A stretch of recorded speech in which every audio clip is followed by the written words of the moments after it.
यशोदां कन्या देवक्या कृष्णमेव च रामं च रोहिणीपुत्रं वसुदेवेन वैभत्ययम्।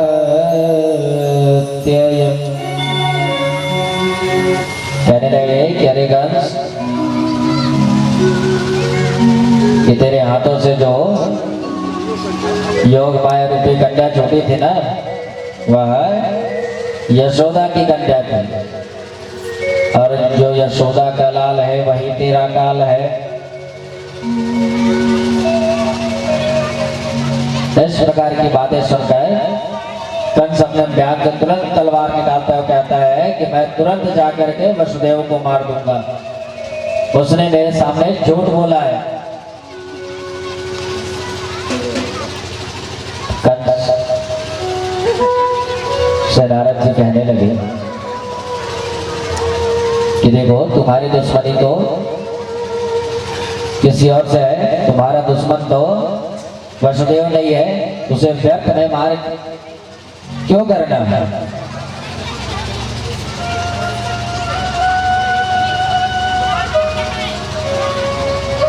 तो कहने लगे क्यों ना ऐसा विचार किया जाए कि उन्हीं दोनों भाइयों को यहाँ बुला लिया जाए।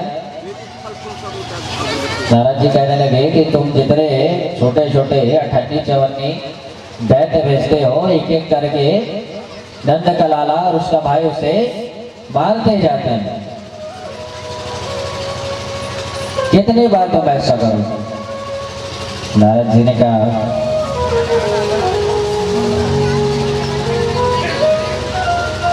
इन छोटे मोटे दैत्यों को भेजना आप बंद करो, उन्हीं को यहाँ बुला लो, उन्हीं को यहाँ बुला करके एक षड्यंत्र रच करके यही उनका उद्धार कर लो। कंस कहने लगा ठीक है नारद जी, आप भी ठीक ही कहते हैं। तो एक व्योमासुर राम का दैत्य कहता है महाराज, एक बार हमें भी तो मौका दे के देखिए, कहीं हमसे वह कार्य हो जाए जो अभी तक किसी से नहीं हुआ।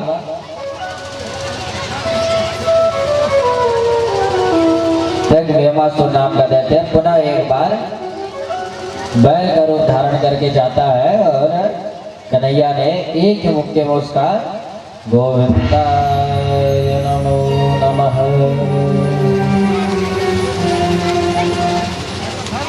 उसके बाद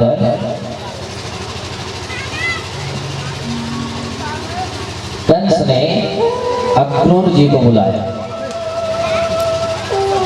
अक्रूर जी से कंस कहता है अक्रूरम रविदेव्यर्धम तामरात्रि तदात्पर्णः पश्यत्वा तमदेव्यर्धम प्रयत्यो नन्दो कुमारः।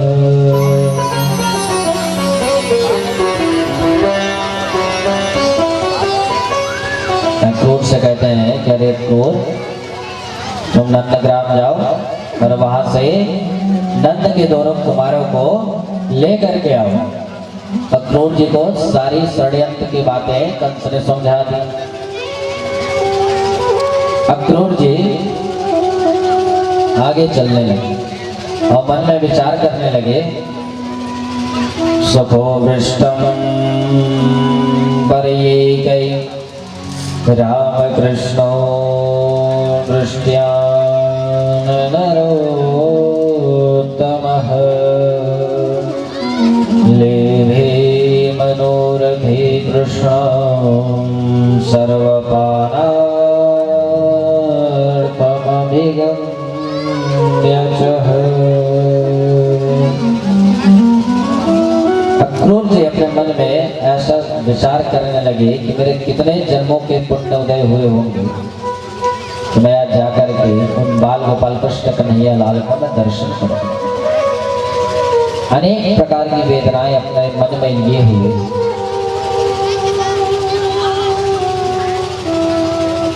नंदराय जी के यहाँ पहुंचे।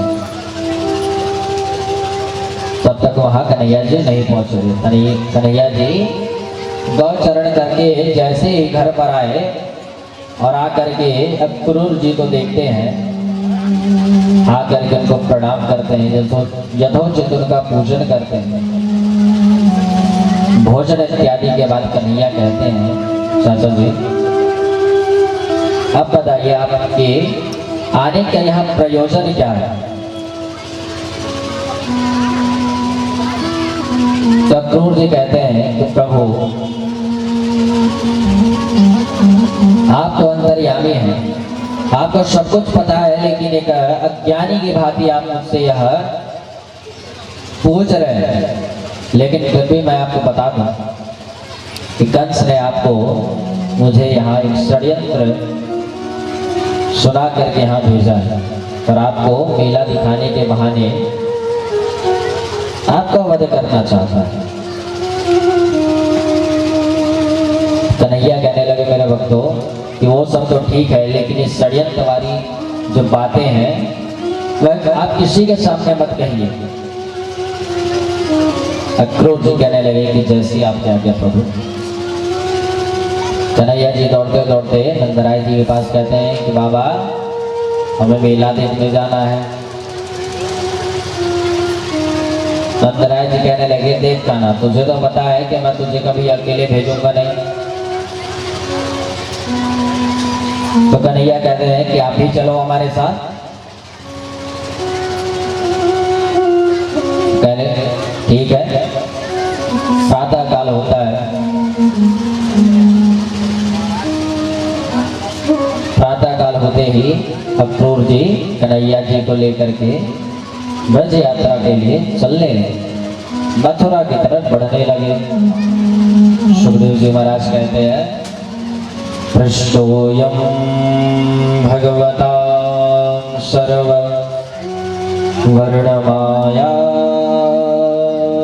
मधुमा